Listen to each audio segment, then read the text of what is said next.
জয় জগন্নাথ।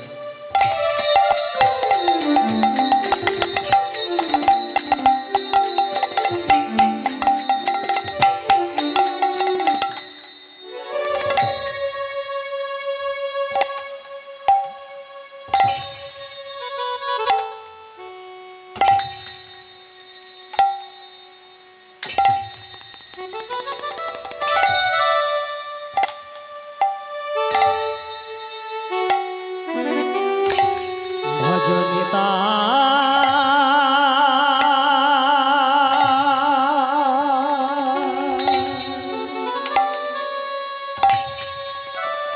গো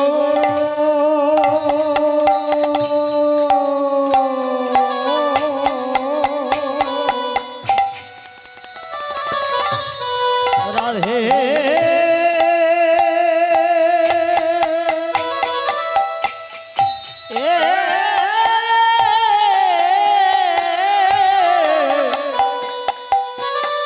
রাধে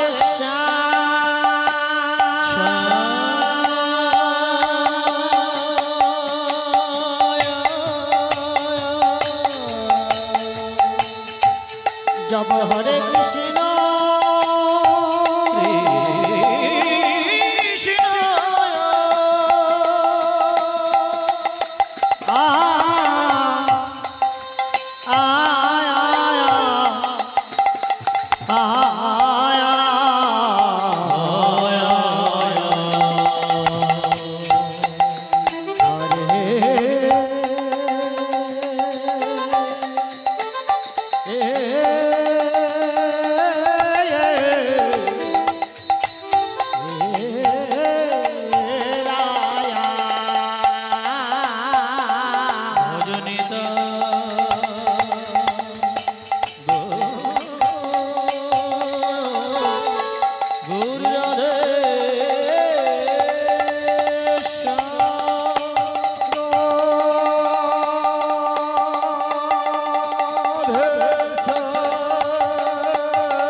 जब हरे कृष्ण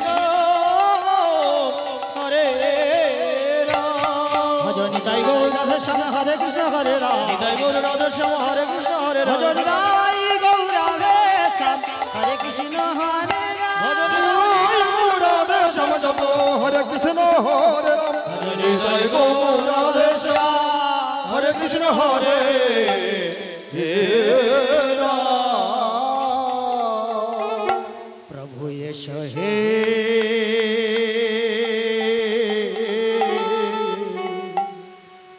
अग गौर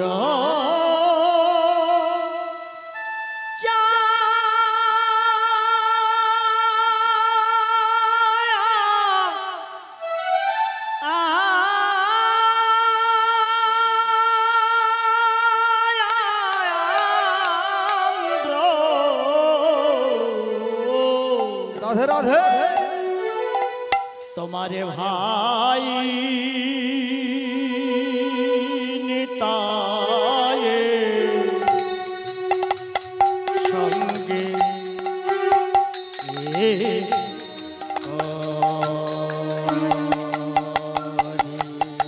प्रभु ये चाहे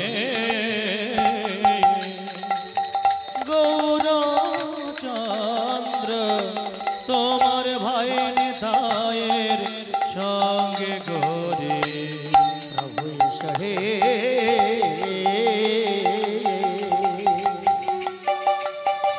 आहा गौर चंद्र तुम्हारे भाई निताये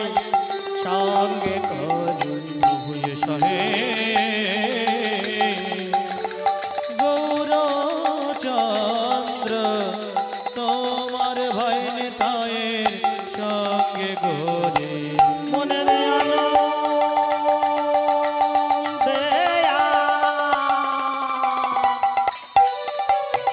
তোমার সনে মনের আনন্দে আজ তোমার সনে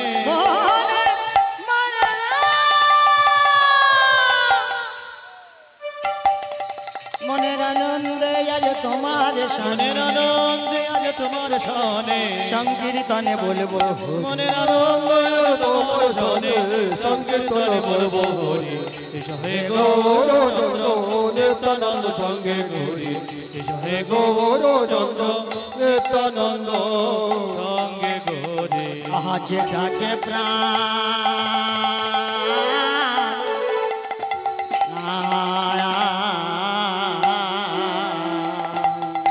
প্রাণ গৌর বলে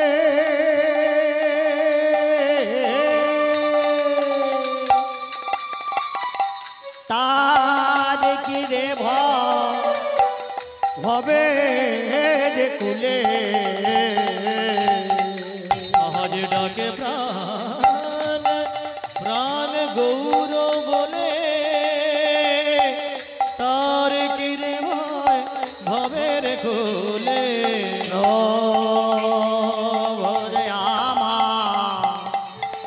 যে বা ডাকে প্রাণ গৌর বলে যে ডাকে প্রাণ প্রাণ গৌর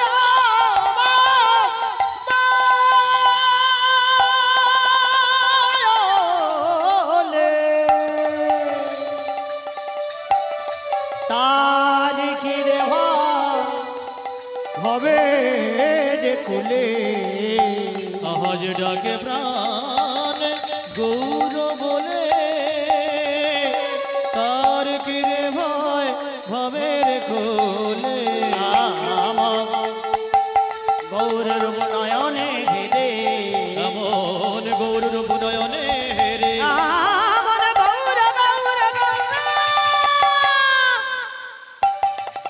এমন গৌরের নয়নে এমন গৌর নয়নে রে মানব জনম ধন্য এমন গৌর নয়নে রে মানব জনম ধন্য গৌরী এসো হে গৌরচন্দ্র নিত্যানন্দ সঙ্গে গৌরী এসো হে গৌরচন্দ্র নিত্যানন্দ সঙ্গে গৌরী ভুবনম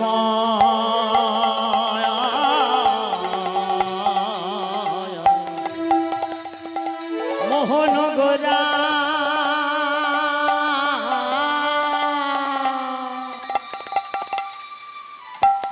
গোরা মুনি জোনা মন চোরায়া ভুবন মোহন গোরা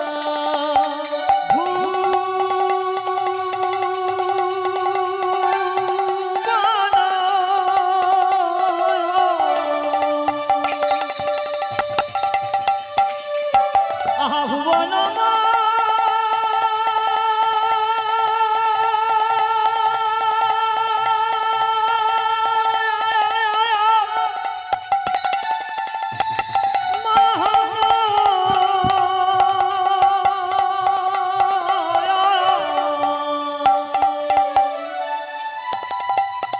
ভুবনায়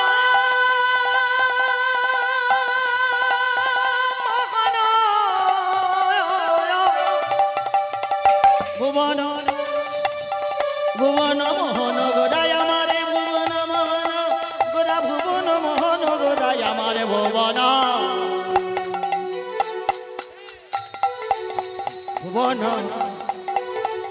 ভুবন ভুবন মোহন গোড়া ভুবন মোহন গোরা মুনি জোনার মন চোরা রাধার প্রেমে হয়ে বিভোরা রাধার প্রেমে হয়ে বিভরা গোড়ায় আমার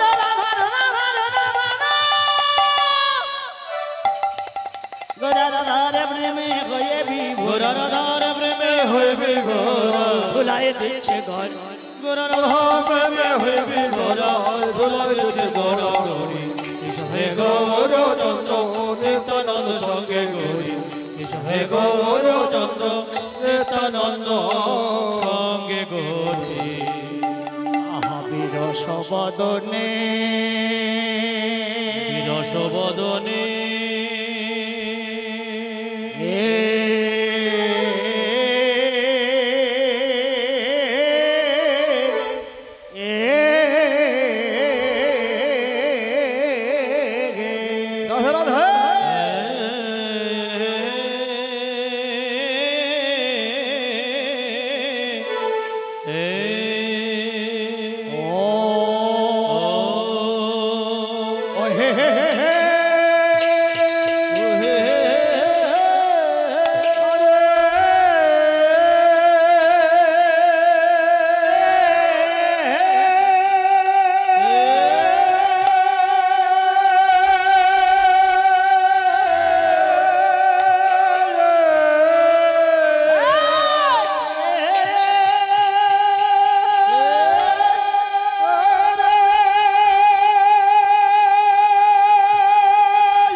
Oh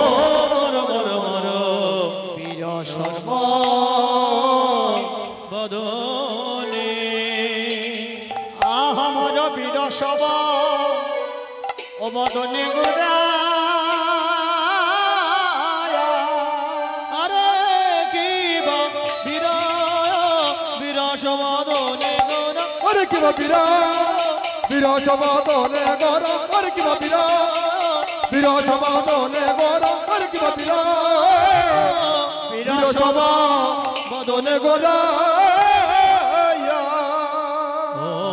মর মর মর বীর সভা বদনে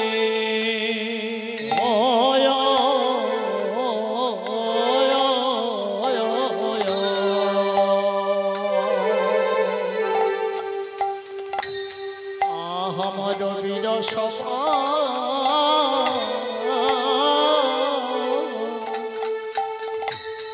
বদনে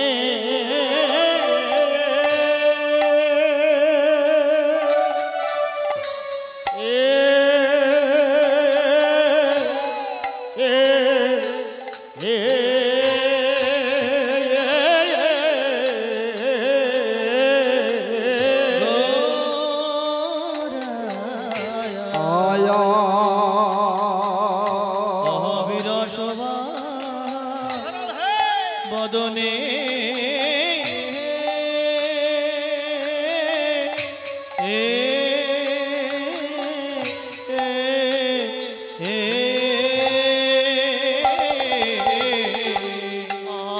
আমার অগভীর সভা ও বদনে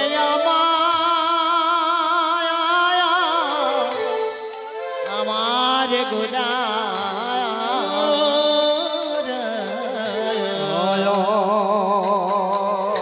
ওগো কেন আছো আছো বসি আহামরি রে বীর সভা বদনে আমার গোরায় আহা কেন আছো বসি আহা মরি রে আমার দু নয়নে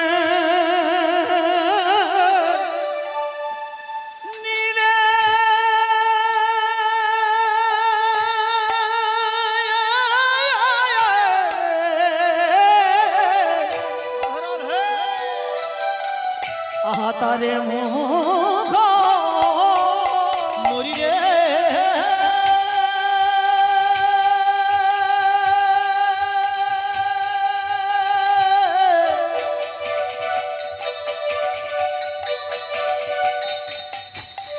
মরি রে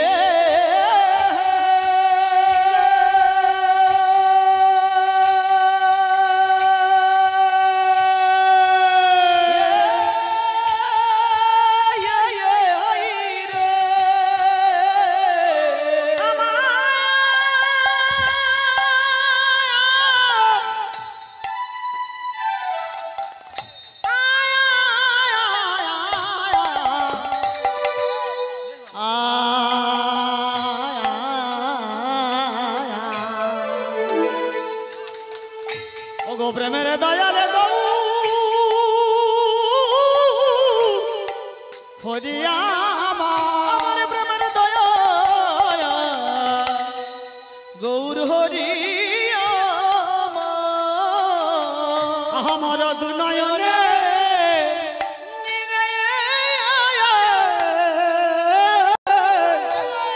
তারে মুখ নয়নের মুখ মুখ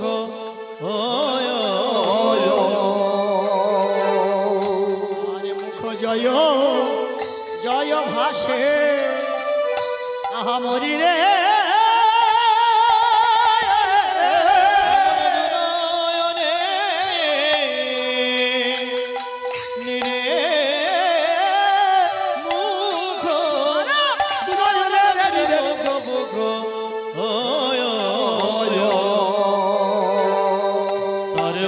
জয় জয় ভাসে আহা মরি রে আমার কমলে পড়েছে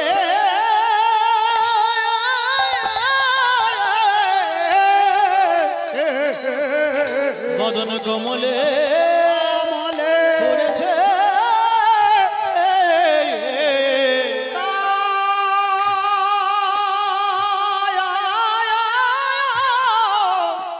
নয়ন কম হইতে পারি মদন কমলে মলে পড়েছে তার নয়ন কমল হইতে পারি মদন কমলে পড়েছে সে যে ভেসে যায় ভেসে যায় ভেসে যায় ভেসে যায় আময় সুরধুনি ধারার মতো ভেসে যায় ভেসে যায় গোড়ায় আমার আয় আয় আয় ভাসিবে না কেন হে ও গোড়ায় আমার ভাসিবে না কেন হে বলো মাখামাখি হয়েছে মাখামাখি হয়েছে মাখামাখি হয়েছে মাখামাখি হয়েছে নারী পুরুষ একে হয় মাখামাখি হয়েছে হায় হায় হায় খোঁজে মুঝে দেখে না ও গোড়ায় আমার খোঁজে মোজো দেখে না বলো চুরি করে এনেছে চুরি করে এনেছে আহা চুরি করে চুরি করে এনেছে ভান্ডারে হইবে চুরি করে এনেছে খোঁজে মুঝে দেখে না ও গোড়ায় আমার খোঁজে মোজো দেখে না বলো নাচিতে আরে নাচিতে এসেছে না চাইতে এসে আরে না চাইতে এসেছে আমার কালিও নাগ দমন আরে করে না চাইতে এসেছে আমার গিরি গবর হন আরে করে না চাইতে এসেছে লজ্জা নিবারণ আরে করে না চাইতে এসেছে হয় না আর হবার আরে হয় না আর হবার নয় হবে না হবে না হবে না হবে না হবে না হবে না হবে না হরিবালা পাখি আর আহার হবে না হবে না যে হাতে ধরে দিয়ে গেল আরে হবে না হবে না যে ধুলাই গাড়া গড়ি দিল হবে না হবে না গোলর দাগে করে হবে না হবে না আরে হবে না হবে না হবে না হবে না হবে না হবে না হবে না হবে না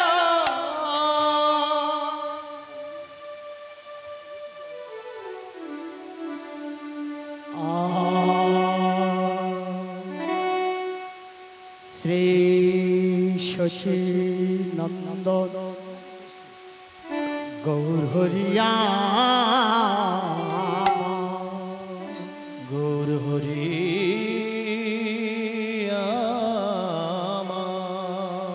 প্রিয়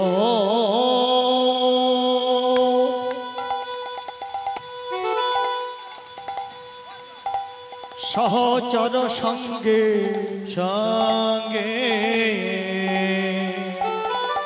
মনা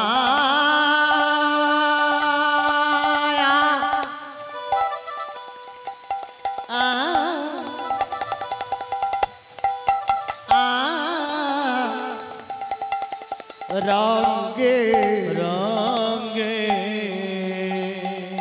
হরিনাম কীর্তন কামন মাতে হরি নামে কীর্তন কেমন মতিয়াছে পূরবে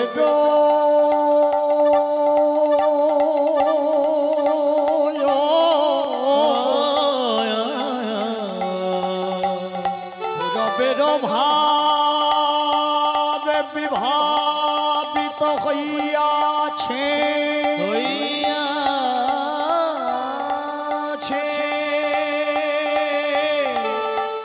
তাই বসে না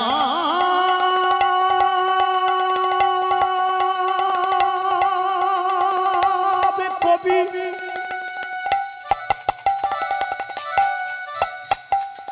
পদকর্তা বলিলে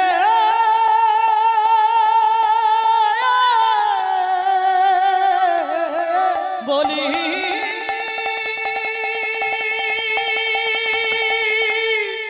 বলিলে আহা বৃন্দাবন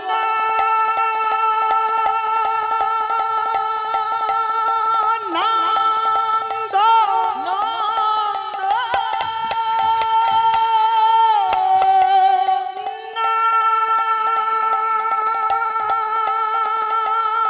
নন্দন কৃষ্ণ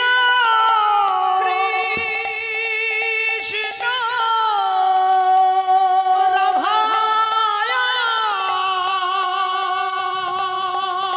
ভাবে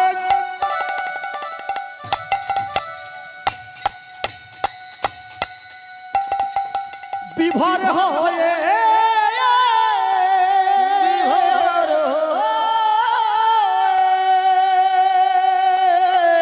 মগ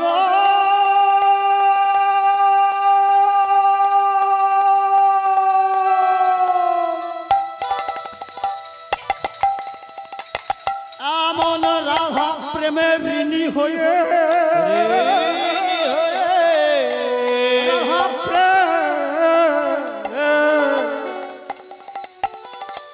রাধা প্রেম সধিবারে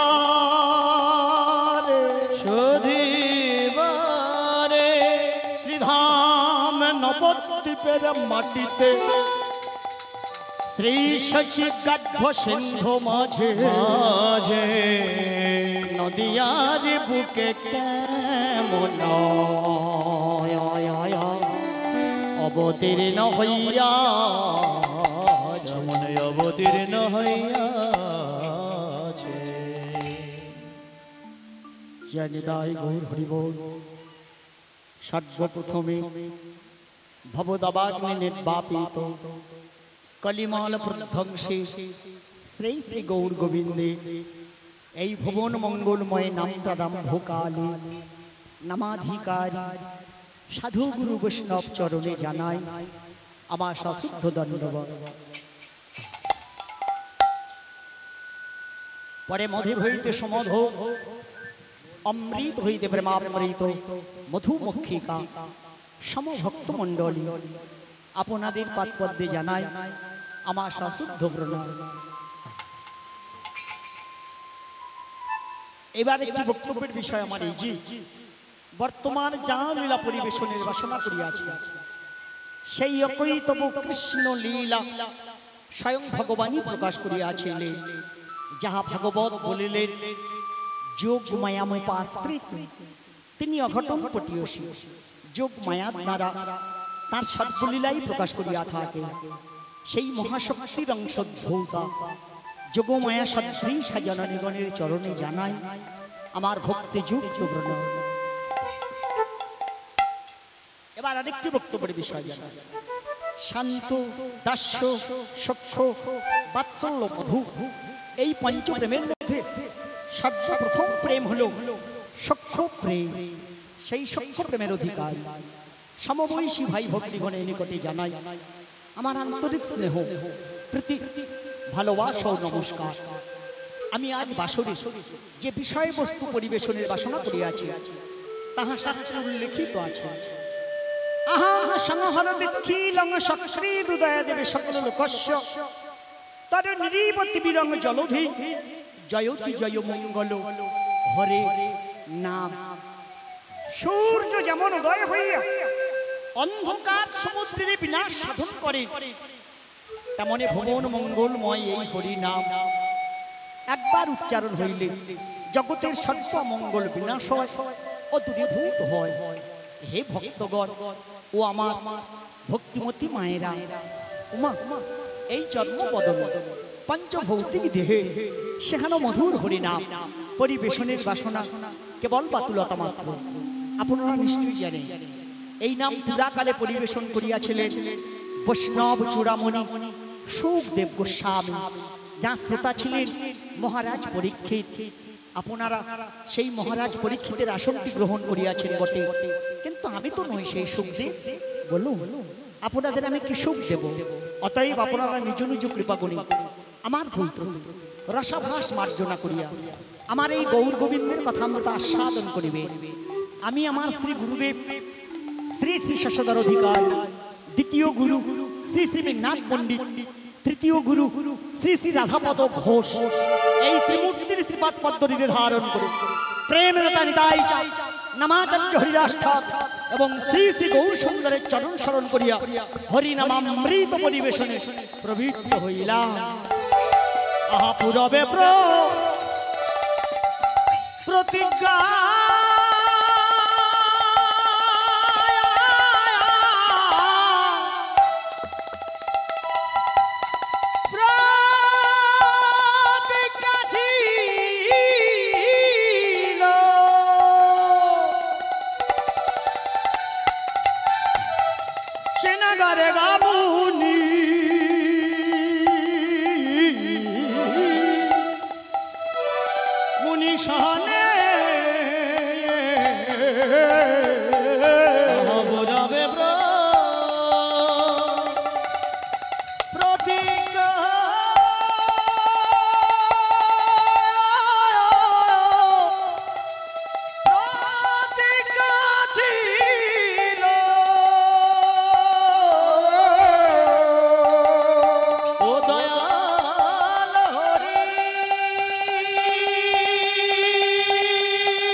ভক্তবৃন্দ এবং সমেধাজন প্রত্যেকেই জানি এই সংসার মধু সাগরে দিবস রজনী কুলোচ্ছেদ পথোত্তরপিরানারাত বহুত নিকট সমাপ্ত ভয়াবহ ইহাই ভক্তাংনাস ফলং চাপি নিবর্তানগত দিয় মহতি কুঅঙ্গ মহামদেশু মদাবিনা।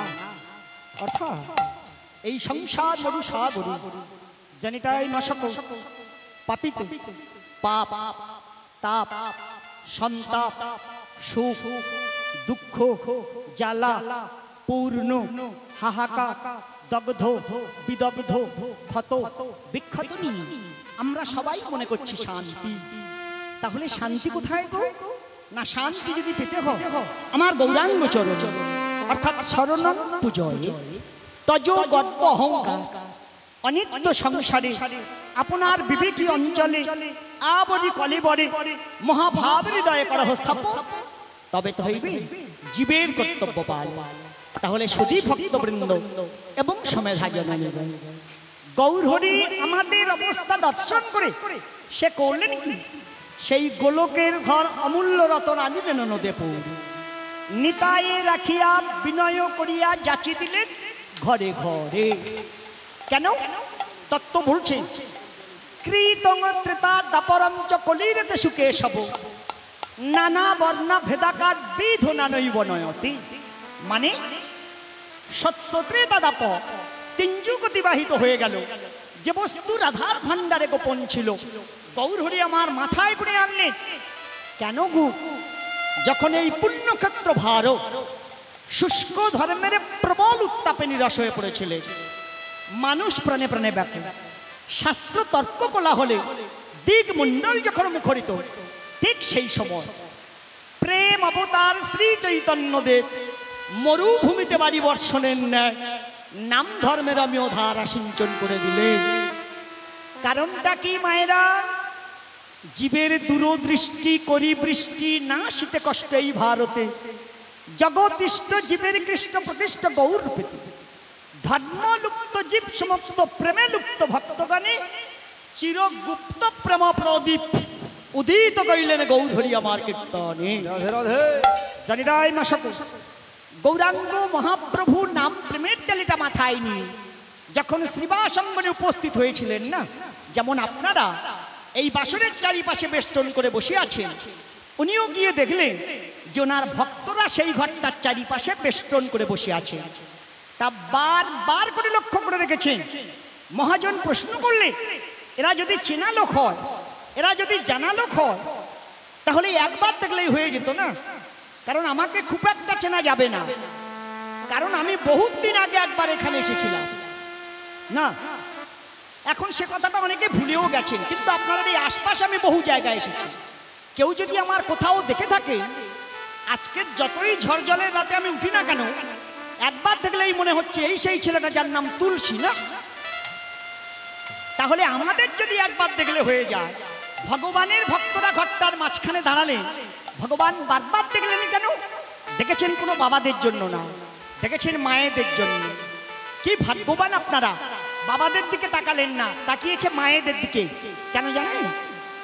সেই দাপরের মেয়েগুলো না বর্তমান কলিতে সব ছেলে হয়ে আর বসে আছে। তা দেখতে লাগে না? যারা শাড়ি পরে ঘোমটা দিয়ে বসে থাকার কথা, তা আচমকা যদি দেখা যায় যে জিন্সের প্যান্ট পরে আর দাঁড়িয়ে আছে, তা দেখতে লাগে না যে খেয়েছে রে? ঘোমটা বাদ দিয়ে জিন্সের প্যান্ট, তারাও বলেছে ভগবান আমরা শাড়ি ছেড়ে জিন্সের প্যান্ট পরেছি। নিজের অঙ্গ খেয়াল করুন, প্রত্যেকটা যুগে ভগবান পুরুষ, আমাদের দিনেও পুরুষ, তবে ভঙ্গিমাটা পাল্টে গেছে। কারণ বর্তমান দিনে আমার ভগবান একটা মেয়ের দেহের সঙ্গে নিজের দেহটা শেষ করে আর এসেছে।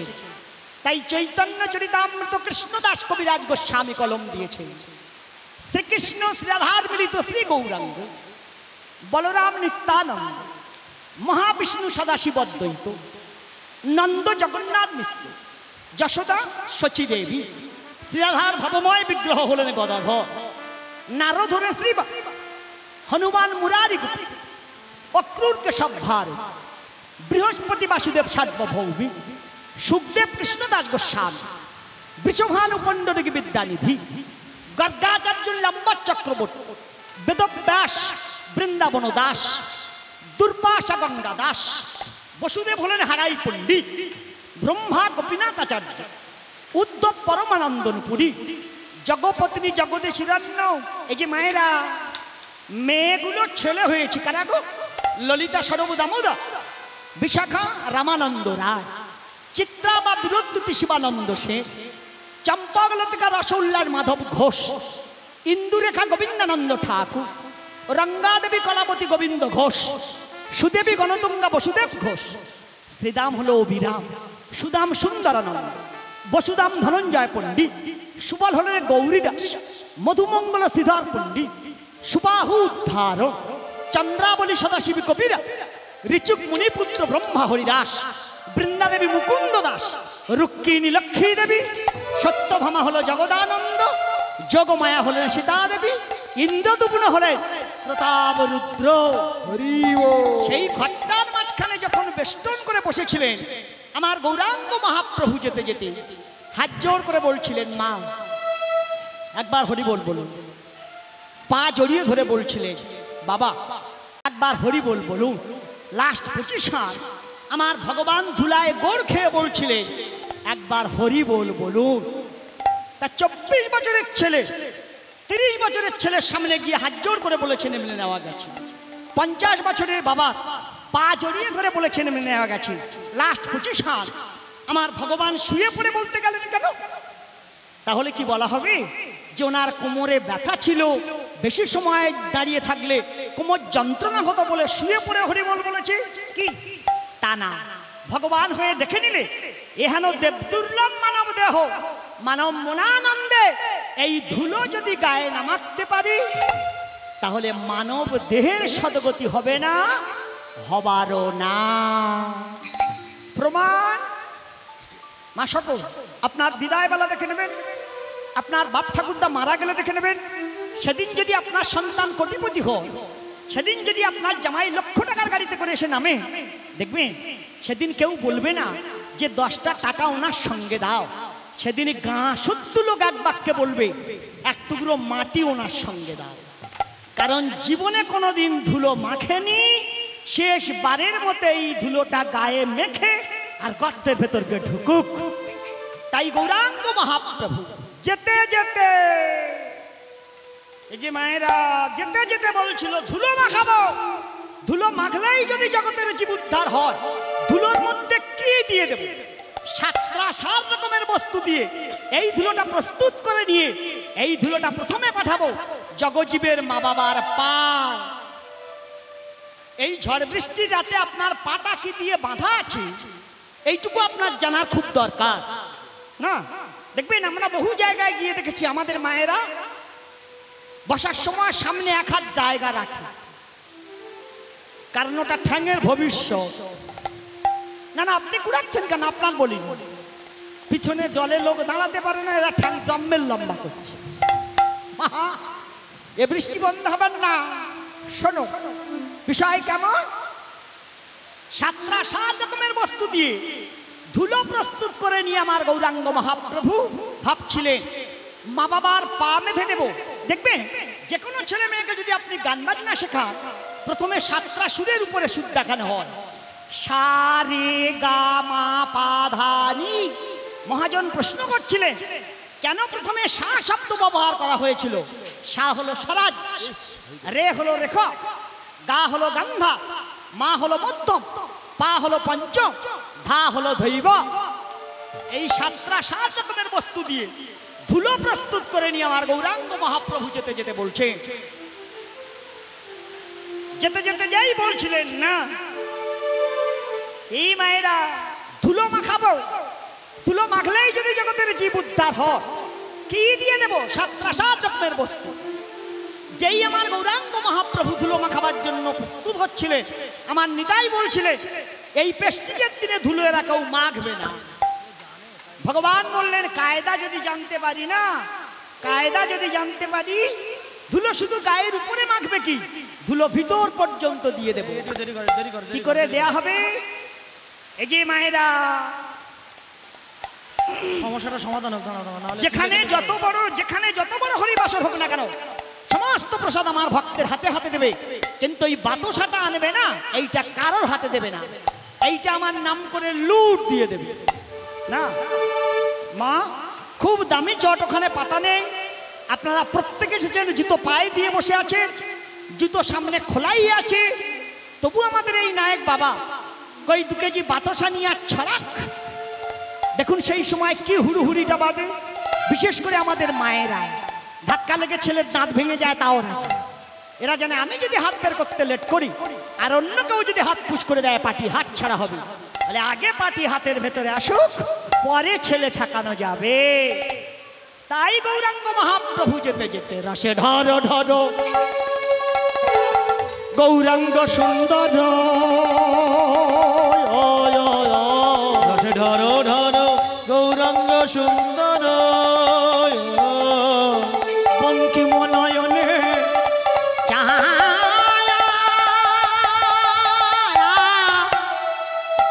বঙ্কিম নয়নে চায়া, রসে ঢর ঢর গৌরাঙ্গ সুন্দর, বঙ্কিম নয়নে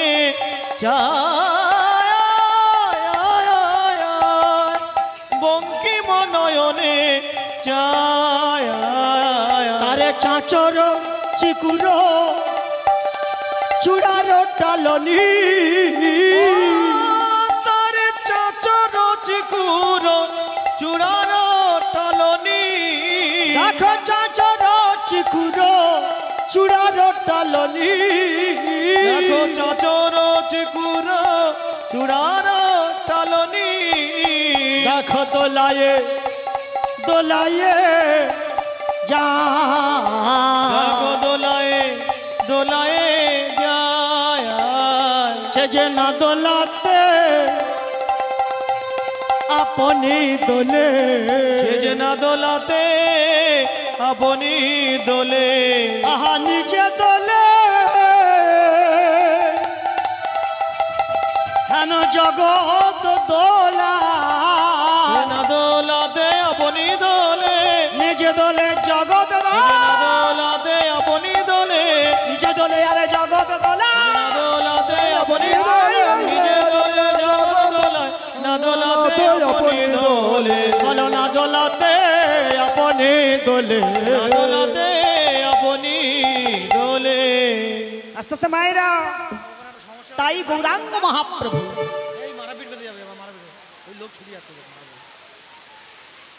ওখানে কিছু একটা সমস্যা হচ্ছে ওইখানে ওইখানে কিছু একটা সমস্যা ঘরে পড়ছে বলে সমস্যা হচ্ছে প্যান্ডেলের জলটা ঘরে গিয়ে পড়ছে প্যান্ডেলের জলটা ঘরের গায়ে গিয়ে পড়ছে এটাই সমস্যা না এটা কি কেউ জানে রে বাবা এখন কিছু করার নেই মা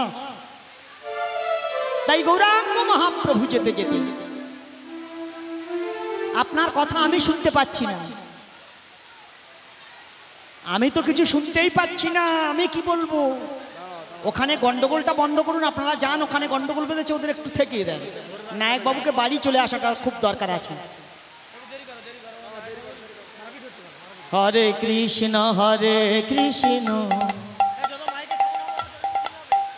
মাইকে সাউন্ড গুলো জোরে চিল্লাবে তো তোরা তো শুনতে পাচ্ছ নিজেদের কথা তখন তো আরো জোরে চিল্লাবে আর না শুনতে পেলে গন্ডগোলটা আরো বাড়বে একটু আস্তে আস্তে আস্তে আস্তে করো থাক থাক থাক বাবা বন্ধ করে দেওয়াটা ওদের কি আর গন্ডগোল করে কি লাভ হবে বলুন ওদেরও সমস্যা হয়তো হচ্ছে বাবা চলে আসুন চলে আসুন চলে আসুন চলে আসুন জয় রাধে জয় গোবিন্দ জয় জয় রাধা রমন হরিয় জয় রাধে জয় গোবিন্দ জয় রাধা রমন হরিয় রাধা জয় গোবিন্দ জয় রাধা রমন হরিব রাধা রমন হরিব রাধা রমন হরিব জয় রাধে জয় গোবিন্দ জয় রাধা রমন হরিয় রাধা জয় জয়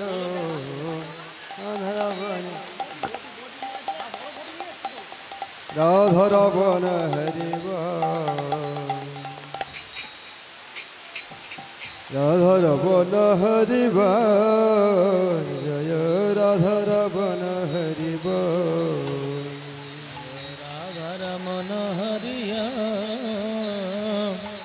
রাধা রমন হরিয় জয় রাধে জয় জয় গোবিন্দ জয় রাধা রমন হরিব সবাই শান্ত হয়ে বসতে বলো সবাই জয় রাধা রমন হরিব জয় রাধে জয় গোবিন্দ জয় রাধা রমন হরিয় রাধা জয় গোবিন্দ জয় রাধা রমন হরিব রাধা রমন হরিব রাধা রমন হরিব রাধা রমন হরিব রাধা রমন হরিব হরিব হরিব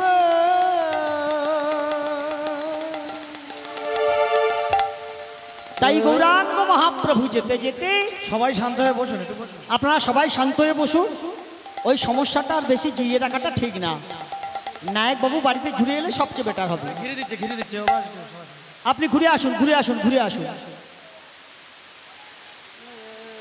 তাই গৌরাঙ্গ মহাপ্রভু যেতে যেতে বলছিলেন মা ধুলো মাখাবো ধুলো মাখলেই যদি জগতের জীব উদ্ধার হয় ধুলোর মধ্যে সাতটা সার বস্তু দিয়ে মা বাবার পা বেঁধে দিলে না মহাজন প্রশ্ন করছিলেন এর জন্য আমাদের যারা ছেলে মেয়ে আছে হ্যাঁ, ওই জায়গাটা একটু কাগজ দিয়ে আটকে দিলেই সবচেয়ে তো বেটার হবে, প্যান্ডেলের জলটা যেন ওদের দেয়ালের গায়ে না পড়ে। কিন্তু এই জল তো বন্ধ করতে পারবে না, মুষলধারে বৃষ্টি হচ্ছে, বৃষ্টিটা খামারে চলে আসছে। তাই গৌরাঙ্গ মহাপ্রভু যেতে যেতে বলছিলেন, বাবা একবার হরি বলবো, হাত জোড় করে বলছিলেন, মা একবার হরি বলবো, কারণ হরি নাম সর্বধর্মের সার। মহাজন প্রশ্ন করছিলেন, ধর্ম ধর্ম করে যদি সবাই বলো, তাহলে ধর্মে এত গ্লানি কেন আসবে? আপনারা নিশ্চয়ই জানেন, মুনি ঋষি ব্রাহ্মণ বৈষ্ণব ক্ষত্রিয় শূদ্র চণ্ডাল কাওরা মুচি মুসলমান, আমরা যে যাই হই না কেন, যার যার ধর্ম তার তার কাছে, তাই না? এজন্য কোনো গৃহপ্রতিষ্ঠা হোক, কোনো ঠাকুর দেবতার সেবা হোক, কোনো নামযজ্ঞ হোক, কোনো বারব্রত হোক, লক্ষ্য কুণ্ডিকে মা যে ধর্মকে জড়িয়ে ধরা হোক। তাহলে সবাই যদি ধর্ম ধর্ম করে মল, তাহলে ধর্মে এত গ্লানি কেন আসলো? মহাজন বললেন, আগে দেখা হোক যে কলিযুগে ধর্মের সংখ্যা কত। জাগ যুগে যোগী সবে সেবী ভগবানে, কৃতকৃত্য হইল সত্য যুগে ভগবানে। শাস্ত্রের আজ্ঞায় জীবী যোগপদ ধরি, দ্বিপদে ধর্মক্ষয়তে তায় শ্রী ঘড়ি। দাপরে ভুভার লাখেরি নয়নেতে, দ্বিভুজ মুরলীধর তো সে অর্চনেতে। ত্রিপদে ধর্মক্ষয় কলিয়াগমন, সর্বধর্মের সার হরিনাম সংকীর্তন। মায়েরা, আপনি আমি যে যাই করি না কেন, কালী পূজা বলুন, দুর্গা পূজা বলুন, শীতলার পূজা বলুন, মা মনসার পূজা বলুন, শিবের মাথায় জল দিয়া বলুন, আপনি যাই করুন না কেন, এই সুন্দর পৃথিবীটা ছেড়ে যেদিন আপনার চলে যেতে হবে, সাধের গাড়ি বাড়ি টাকা পয়সা আত্মীয় স্বজন, এমনকি বুকের রক্ত দিয়ে যে সন্তান আপনি তিল তিল করে গড়ে তুলেছে, সেই সন্তান একদিন আপনার ছেড়ে দেবে। কিন্তু আমার হরিনাম আপনার এমনই বন্ধু না, হেন সাধের হরিনাম সেদিন আপনার জড়ায়ে ধরিবে গো।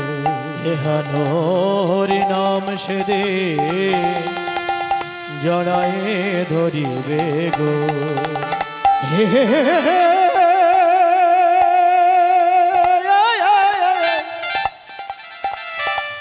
অসার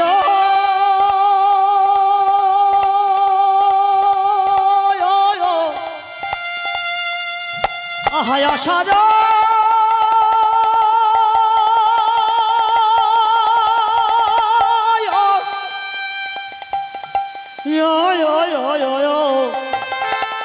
অসার খুল্ল সংসারে হে হে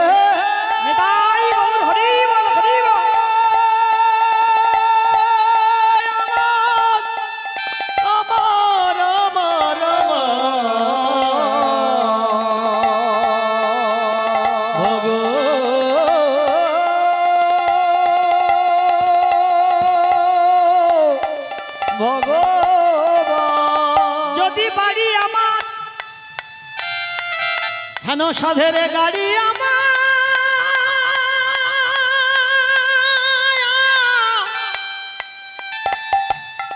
স্ত্রী পুত্র আত্মীয় স্বজন যদি সবই আমার,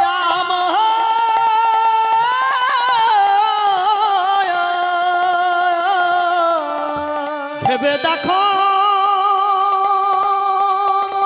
সবই যদি তোমার, তুমি হবে বাক্কার।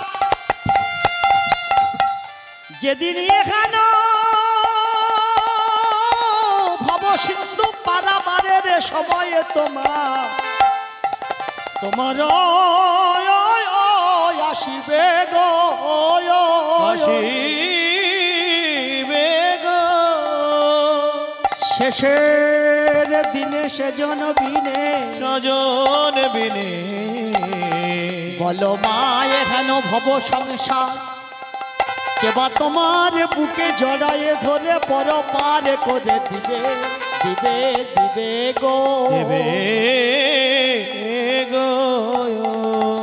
মহাজন প্রশ্ন করছিলেন, যদি বাড়ি আমার, গাড়ি আমার, টাকা আমার, পয়সা আমার, আত্মীয় স্বজন, স্ত্রী পুত্র সবই যদি আমার, তাহলে তুমি কার? না মায়েরা, শেষের দিনে ভেবে দেখার, দেখি মা, এই যারা আমার আমার করছে এরা একদিন সবাই আপনার ছেড়ে দেবে। না, কোন দিনে ছাড়বে বলুন?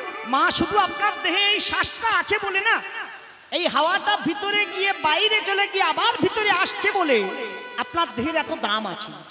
না, এক্ষুনি যদি আপনার কিডনি একটা বিক্রি করেন কয়েক লক্ষ টাকা পেয়ে যাবে। একটা চোখ যদি আপনি কারো দান করে দেন আপনি টাকা পেয়ে যাবে।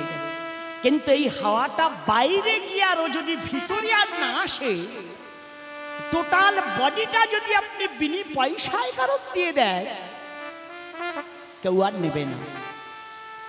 আপনারই বাঁধা ঘর, আপনারই মাথার ঘাম পায়ে ফেলে তিল তিল করে যে তিলোত্তমা গড়ে তুলেছে, সেই জায়গায় আপনারা স্থান হবে না।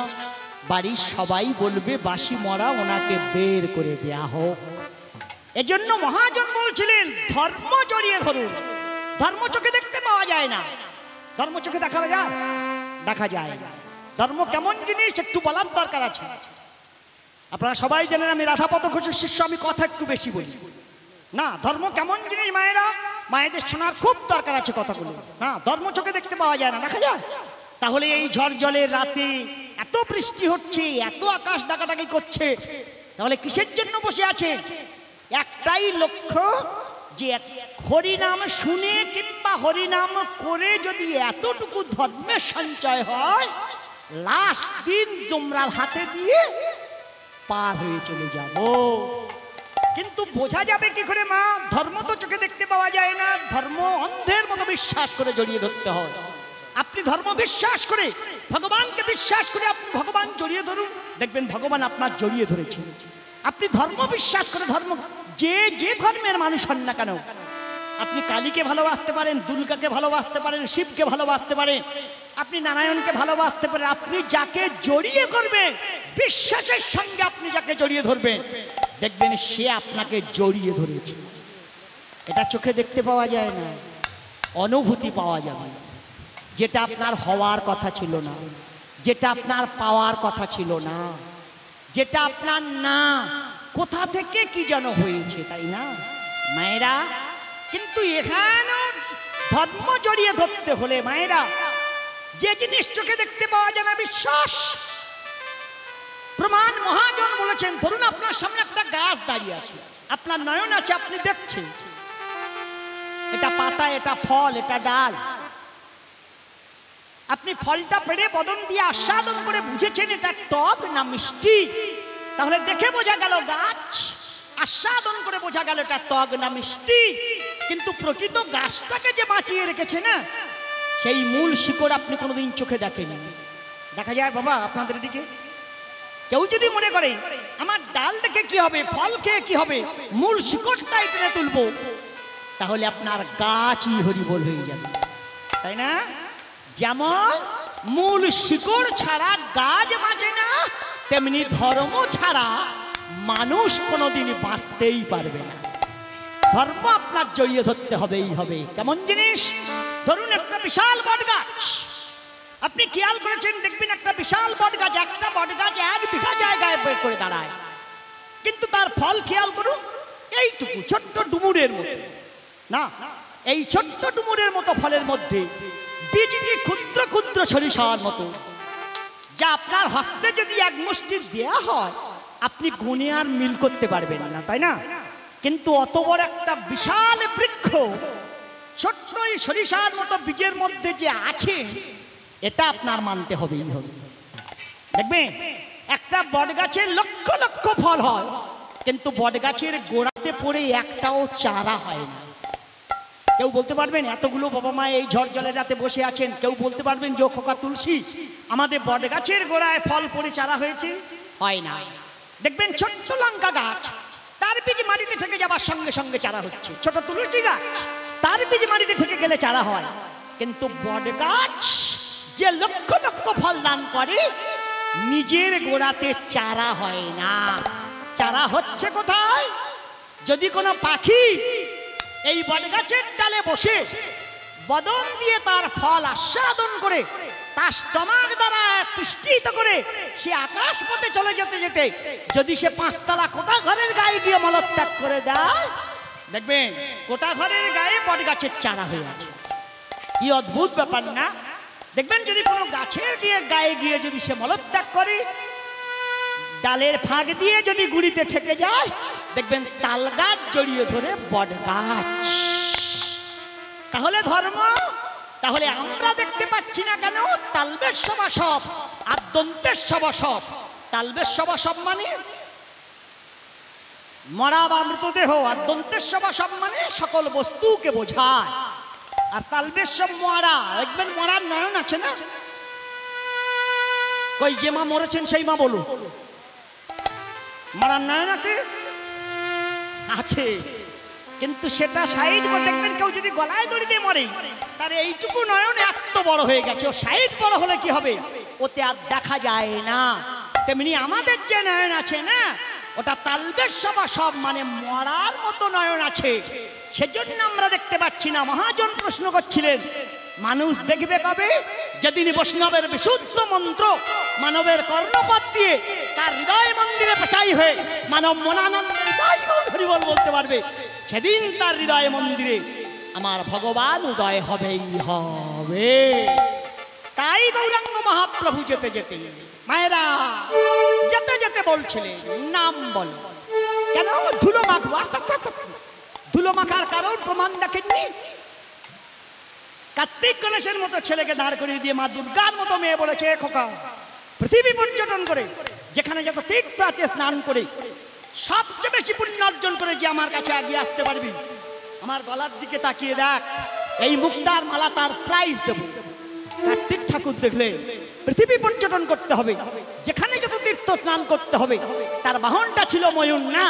এই ময়ূরের পিঠে উঠে চাবুক যেই হাংড়ে দেয়, এই ময়ূর যাই উড়ে চলে যায়। আমার গণেশ ঠাকুর দেখলো, হায় রে, ওর বাহন ময়ূর তাই উড়ে যাচ্ছে, আর আমার যন্ত্র ঋতু, এ ডাকলে গর্তের ভেতর ঢুকবে, সামনে জল পড়লো, পিছন থেকে পাক খাবে, তাহলে চড়ে লাভ হবে না। কি করবে মা? মা বাবা কৈলাসে বসেছিল না, ভক্তিতে 3 বার কৈলাসটা প্রদক্ষিণ করে সাষ্টাঙ্গে যেই বাবা মার পায়ে প্রণাম করছে, মা মনের আনন্দে মালাটা খুলে আর তার গলায় পরিয়ে দিচ্ছে। কিছু সময় বাদে কাল ঘাম ছুটিয়ে পাটি ঘুরেছে, ঘুরে দেখে যন্ত্র প্রাইজ গলায় দিয়ে বসে আছে। কি দেখো, আমি পৃথিবী পর্যটন করে এলাম। মা বলছিল, তুমি যাও কোথায়? তোমার দাওয়ায় জীবন্ত ভগবান বসে আছে, তাই না মায়েরা? এজন্য গৌরাঙ্গ মহাপ্রভু বলছিলেন, ধুলো মাখাবো। এই জায়গাটা একটু বলার দরকার আছে। ধুলো মাখার তাৎপর্য ছিল, আমাদের ছেলে মেয়েরা মা বাবাকে প্রণাম করতে চাইছে না, ও জানে না, ও বোঝে না। সামান্য এতটুকু চরণ ধুলি ওদের দুজনকে 2 জায়গায় করে দেওয়াটা খুব দরকার। আমার নায়ক বাবুকে ভিতরে নিয়ে গিয়ে দরজা লাগিয়ে দাও।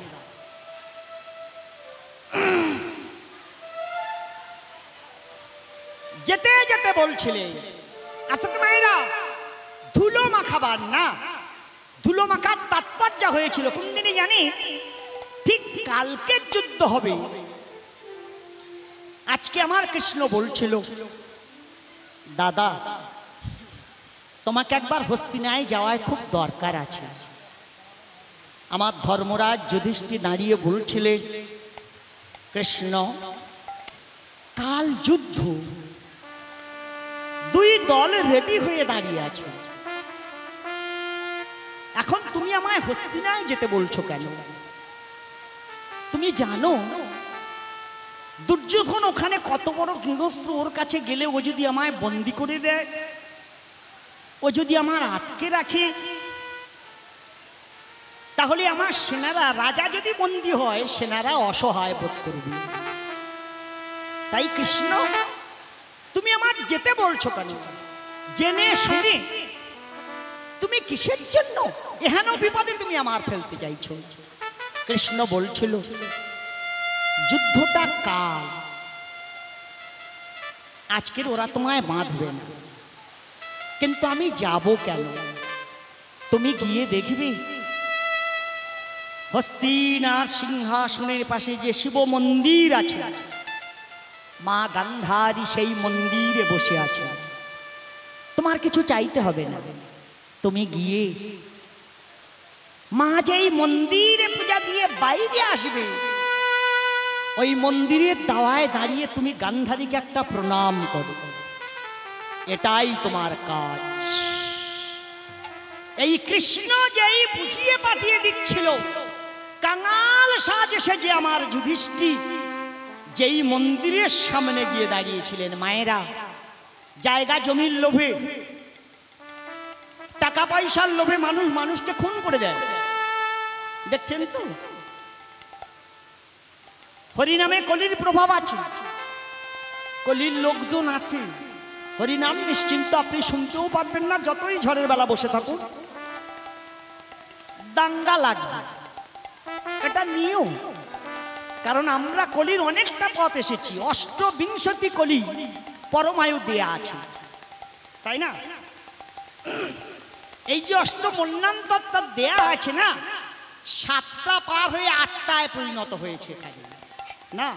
মন্যান্তর হিসাব সত্য, ত্রেতা, দাপর, কলি, এই 4 যুগে এক দিব্য যুগ মানি, এমন 71 চতুর্যুগে তবে হয় একটা মন্যান্তর। হিসাবটা কেমন? কীর্তন খুব হিসাবের জিনিস, খুব ঠান্ডা মাথার জিনিস। হিসাবটা কেমন? সত্য যুগের পরমায়ুটা 17,28,000 বৎসর, ত্রেতায় 12,96,000 বৎসর, দাপরে 8,64,000 বৎসর, কলিতে 4,32,000 বৎসর। সবকটা এক জায়গায় করে দিলে তবে হয় একটা মন্যান্তর। এমন 14 মন্যান্তর ব্রহ্মার দিবস ভিতর, এমন 13টা মনুতে কলির পরমায়ু দিয়ে আছে। 7টা গিয়ে 8টার প্রথম চলছে। এই জন্য বৃন্দাবনে 28 রকমের ফুল ফুটেছিল। কারা গো? জ্যোতি, জাতি, মালতী, টগর, মাধব, কেতকী, হরিদ্রা, কুন্দ, কদম্ব, চম্পক, লবঙ্গ, মধু, পিণ্ডকা, শেফালি, বিল্ল, বসা, শিখি, পটলা, বকুল, কৃষ্ণা, কুর, শাক, অশোক, শিউলি, মল্লিকা, আম্র এবং মধু, তাই না? এমন 13টার 8টা পার হয়ে গেছে। তাহলে আমরা বহুটা পথ চলে এসেছি। তো এই জন্য হরিনামটা আপনি খুব নিশ্চিন্তভাবে শুনতেও পারবেন না, করতেও পারবেন না। খুব বিপদ সামনে। হিন্দু সাবধান হও, সাধু সাবধান। অতটা বলবো না, কারণ এখানে দেখা যাচ্ছে মাটি গরম। জল হলে কি হবে? মাটি কিন্তু গরম। কোথায় মানুষ ঠান্ডা হবে? না, হচ্ছে না। সেজন্য কৃষ্ণ বলছিল যাও না গো মায়েরা। জাগা জমির লোভে, ঘরের দেয়ালের লোভে, টাকা পয়সার লোভে মানুষ মানুষকে খুন করেও দিতে পারে, তাই না? মা হিসাব দেখুন, যত যুদ্ধ হয়েছে, যত মানুষ খুন হয়েছে, অন্য কোনো কারণে হয়নি। সবকিছু হয়েছে জায়গা জমি অর্থের লোভে, তাই না মায়েরা? এজন্য ছেলেরা লাফালাফি করতে পারে, কিন্তু বাড়ির বৃদ্ধা মা বাবা লাফালাফি করতে পারে না। দুর্যোধন যখন লাফাচ্ছিল যে ওদের হারিয়ে দেব, মা গান্ধারী তখন কাঁদছিল। আরাধ্য শিবের মন্দিরে গিয়ে নয়ন ধারায় বুক ভাসি শিবের পায়ে পুষ্পাঞ্জলি দিতে দিতে বলেছে, জয় শিব শঙ্কর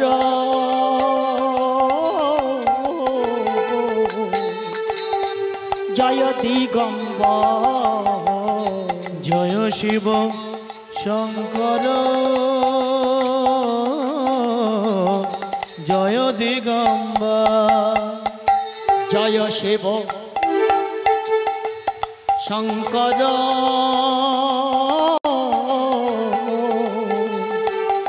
জয় দিগম্বর, জয় শিব শঙ্কর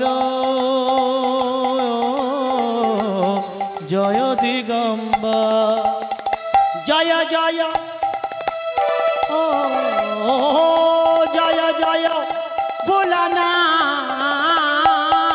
তুমি জয় জয় ভোলানা, তুমি জয় ভোলানা তুমি জয় জয় ভোলানা, জয় গঙ্গাধর তুমি জয় জয় ভোলানা, জয় গঙ্গাধর, জয় শিব শঙ্কর জয় দিগম্বর, জয় শিব শঙ্কর জয় দিগম্বর।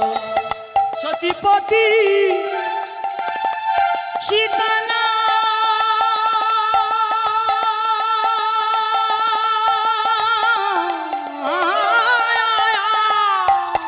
তুমি সতীপতি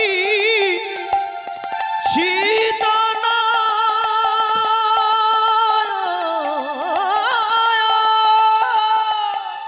হে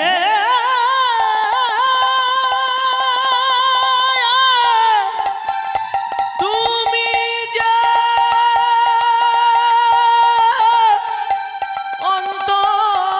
অন্তর্যামী, সতীপতি সীতানা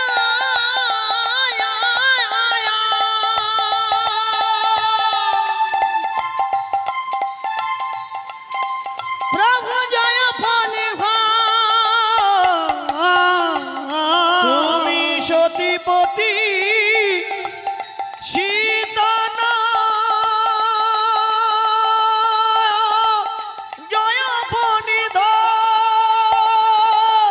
পুজিতে না দিয়ে তোমার কাছে শশধর পুজিতে না রে তোমায় কহে শশধর। জয় শিব শঙ্কর জয় দিগম্বর, জয় শিব শঙ্কর জয় দিগম্বর। মায়েরা আরাধ্য দেবতার পায়ে পুষ্পাঞ্জলি দিয়ে বলছিল যে এই নিশিটা আর যেন কোনোদিন না পুয়াই যায়। কেউ না জানলেও তুমি তো জানো। হে শিব, তুমি আমার সন্তান ভিক্ষা দাও। আমি একজন গর্ভধারিণী মা, আমি কায় মনোবাক্যে তোমার পায়ে পুষ্পাঞ্জলি দিয়ে আমি চাইছি আমার সন্তান ভিক্ষা দেয়া হোক। এই কাঁদতে কাঁদতে কাঁদতে শিবের পায়ে একটা প্রণাম করে যেই মন্দির থেকে উঠে দাঁড়িয়ে দাওয়াত দিকে তাকিয়েছে, দেখলেন বংশের শ্রেষ্ঠ প্রদীপ যুধিষ্ঠির এসে দাঁড়িয়ে আছে। কে? জ্যাঠাইমা, আমি তোমার হতভাগ্য সন্তান, আমি তোমার যুধিষ্ঠির। পবিত্র মন্দিরের দাওয়ায় গান্ধারী দেখেছিলে, কাঙাল সাজ সেজে যুধিষ্ঠির দাঁড়িয়ে আছে। কেন এসেছো? কিসের জন্য এসেছো? কি চাইতে এসেছো? বলো বলো বলো। তোমাকে ধরবার জন্য, তোমাকে মারবার জন্য, তোমার সঙ্গে সবকিছু ছিনিয়ে নেবার জন্য আমাদের বাড়ির চারিদিকে লোকজন রেডি হয়ে আছে। পবিত্র মন্দিরের দাওয়ায় যুধিষ্ঠির বলছিলেন, জ্যাঠাইমা সকালেই তো যুদ্ধ, এমনও তো হতে পারে যে কাল সকালেই আমার মৃত্যু হয়ে যাবে। জানো জ্যাঠাইমা, যুদ্ধের ভবিষ্যৎ তো আগে বলে দেওয়া যায় না, তাই কাল সকালেই যদি মৃত্যু হয়ে যায় তাহলে কোথা থাকবে এই রাজত্ব? কোথা থাকবো আমি? কোথা থাকবো? তাই জীবনের শেষ সময় আমি তোমার কাছে কিছু চাইতে আসিনি।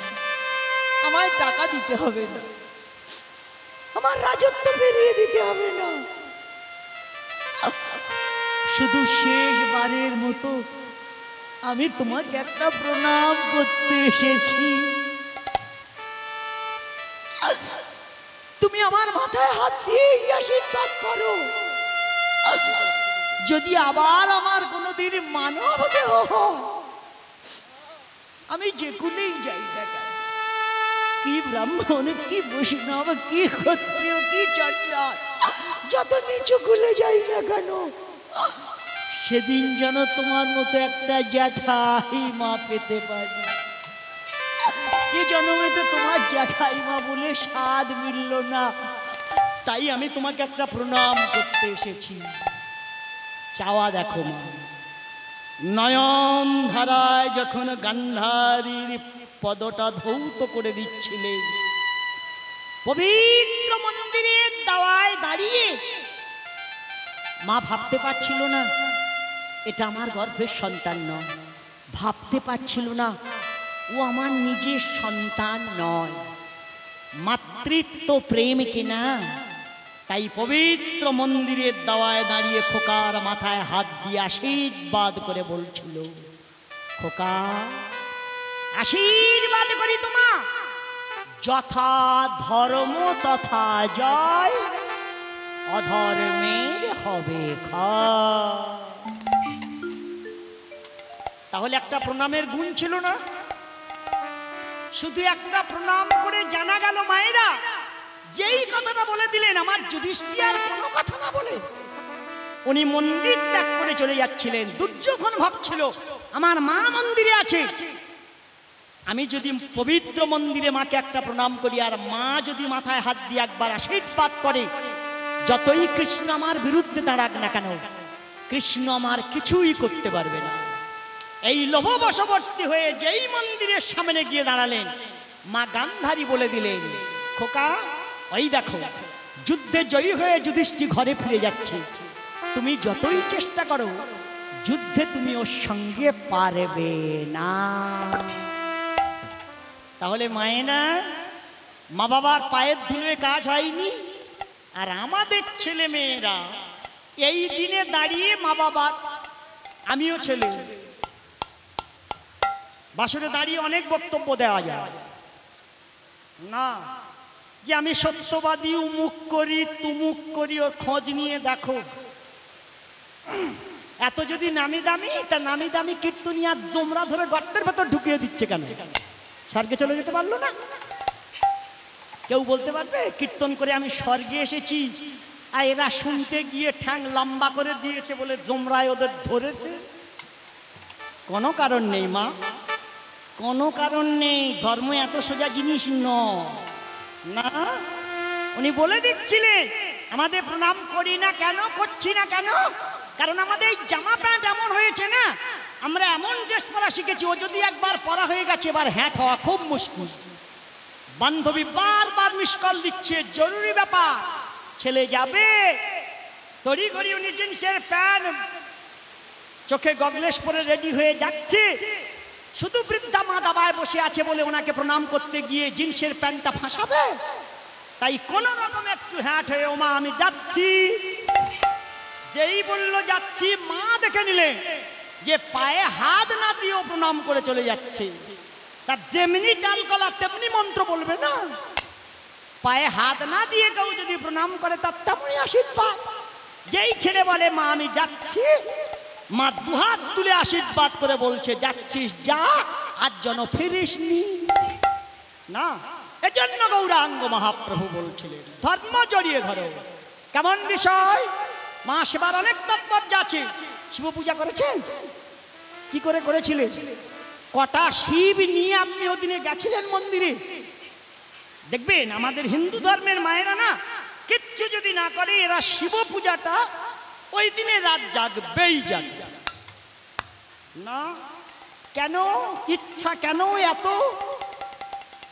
যে আমাদের মায়েরা এটুকুই জানে যে শিব পূজা না করা পর্যন্ত ভালো বর পাওয়া যায় না, তাই না? তা সবাই যদি, সমস্ত মা তো শিব পূজা করেছে, তা সবাই যদি ভালো বর পাবে, তাহলে চুল্লুখোর গুলো কোথায় যাবে? সবাই বুড়ো হয়ে থাকবে।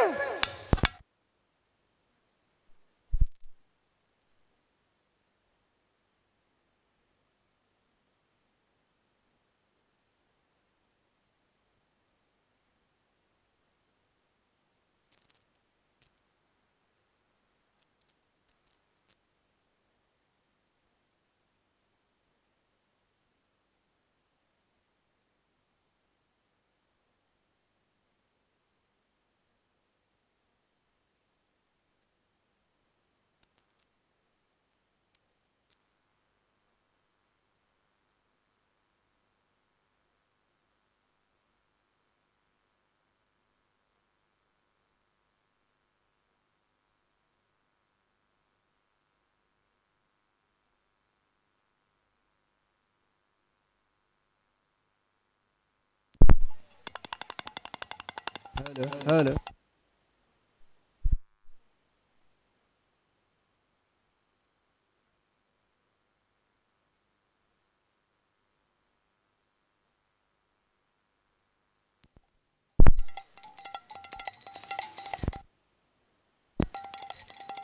লাইনটা চলে যাচ্ছে কেন? হ্যালো হ্যালো হ্যালো হ্যালো খোকা এসেছি, খোকা এসেছি। তোমার কোনো দোষ নেই বাবা, দোষ আমার। বোঝাই যাচ্ছে তো এতটা বৃষ্টির দিনে ওর মেশিন পার্টির ব্যাপার, কিছু করার নেই, একটু মানিয়ে নিতে হবে। তবে আমার কিন্তু খুব ভালো লেগেছিল এতটা ঝড় বৃষ্টির বেলায় যে ভক্তরা এখানে বসে আছে, সত্যই মনের কথা এদের সঙ্গে আলোচনা করা যায়। আমি একেবারে দক্ষিণ 24 পরগনার ছেলে, আর কীর্তন জগতে আমার মতো পাঁড় মূর্খ আর কেউ নেই। তবু সামান্য একটু বলবো। ওই বাবাজি বলছিল না রামায়ণে রাবণ চাইছিল, আমি রামায়ণ থেকে একটুখানি আপনাদের শোনাবো। এ দেখবে আমার রামে 14 বছর বনবাস হয়েছিল না, কিন্তু আমার রামের বনবাসটা হয়েছিল, লক্ষণের তো হয়নি। হয়েছিল কি, কইকে কি বলেছিল যে রামের সঙ্গে লক্ষণের যেতে হবে, বলেনি। কিন্তু ভগবান লক্ষণকে নিয়েছিলেন কেন? যে উদ্দেশ্যে উনি যাচ্ছিলেন, যার জন্য ওনার আশা যে রাবণকে মারতে হবে, সেই রাবণের যে ছেলে ছিল, উনি ইন্দ্রজিতেরও কথা বলেছেন। সেই ইন্দ্রজিৎ মরবে কি করে? যিনি 14 বছর অনাহারে অনিদ্রায় এবং নারীর বদন দেখবে না, তার হাতে ছাড়া ইন্দ্রজিতের মৃত্যু হবে না। কত বড় কঠিন জিনিস দেখুন। এই ঝড় জলের রাতে এই তত্ত্ব কেউ বিশ্বাস করবে যে 14 বছর একটা মানুষ না খেয়ে থাকতে পারে? হবে? কেউ না ঘুমায় থাকতে পারবে? হ্যাঁ, পারা যাবে, আপনিও পারবেন। কিসের জন্য লক্ষণকে নেওয়া হয়েছিল? কারণ আমরা কলির মানুষ না, আমাদের যুবা নিম্নগামী হয়ে গেছে। কোনো বাবা কিংবা কোনো মা যদি যোগের দ্বারা এই যুবা ঊর্ধ্বগামী করে দিতে পারে, তাহলে তার বহির্জগতের আর কিছু খাওয়া দাওয়ার প্রয়োজন হবে না, তার বায়ু ভক্ষণ হবে। যে যোগ জানতেন আমার লক্ষণ, যা রাম কোনোদিন অভ্যাস করেনি, তাই রাম অনাহারে থাকতে পারেনি, থাকতে পেরেছিলেন আমার লক্ষণ না। তাহলে লক্ষণকে এই কারণে যদি নেওয়া হয়, তাহলে লক্ষণ কেন যাচ্ছে? যে 14 বছর অনাহারে অনিদ্রায় নারীর বদন দেখবে না, তার হাতে ছাড়া মৃত্যু হবে না, সেজন্য না হয় লক্ষণ নিয়ে যাওয়া হয়েছে। এই রাম যেই চলে গেল, ভরত ছিলেন মামার বাড়ি, রামও চলে গেল, বাবাও মারা গেল। তাই ভরতকে যখন বাড়ি আনা হলো, ভরত এসে শুনছিলেন আমার মা আমারই জন্য দাদাকে বোনাচারি করেছে, তারই সিংহাসনে আমার বসতে হবে। ভরত কইকেয়ীকে প্রথমে বড় কথা বলেনি, প্রথম প্রশ্ন করেছিল, মা, কোনো মানুষ যদি কোটি কোটি টাকা খরচ করে একটা মন্দির নির্মাণ করে, আর সেই মন্দিরে যদি 10 টাকার বিগ্রহ না দাঁড়াইয়ে থাকে, সে মন্দিরে কেউ প্রণাম করে না মা। যে মন্দির বিগ্রহ শূন্য হয়, মানুষ কোনোদিন মাথা নোয়াবে না।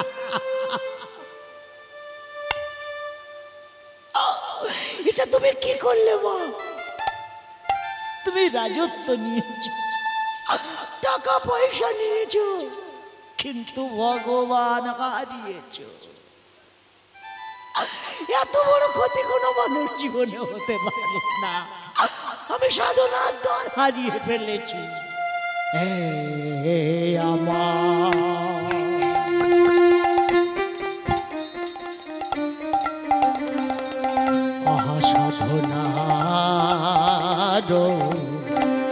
সাধনার হে আমার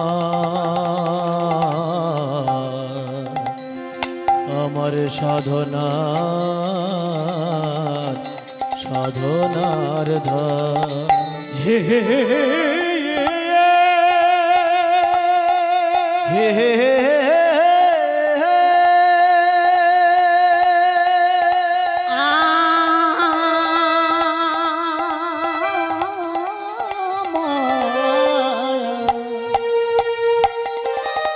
হে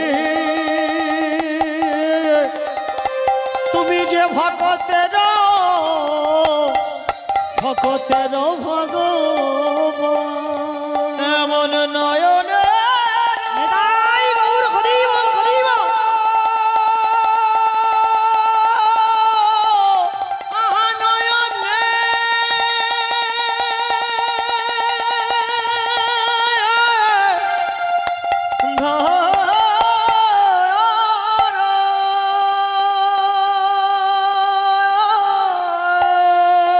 তোমা ছাড়া এহেন সংসারে সংসারে বলো দয়াময় আপন বলিতে আমাদের আরে কে আছে হে আমার ভগবান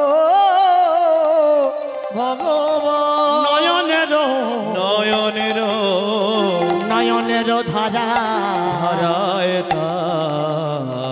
তারে বয়ান ভেসে এসে গেল।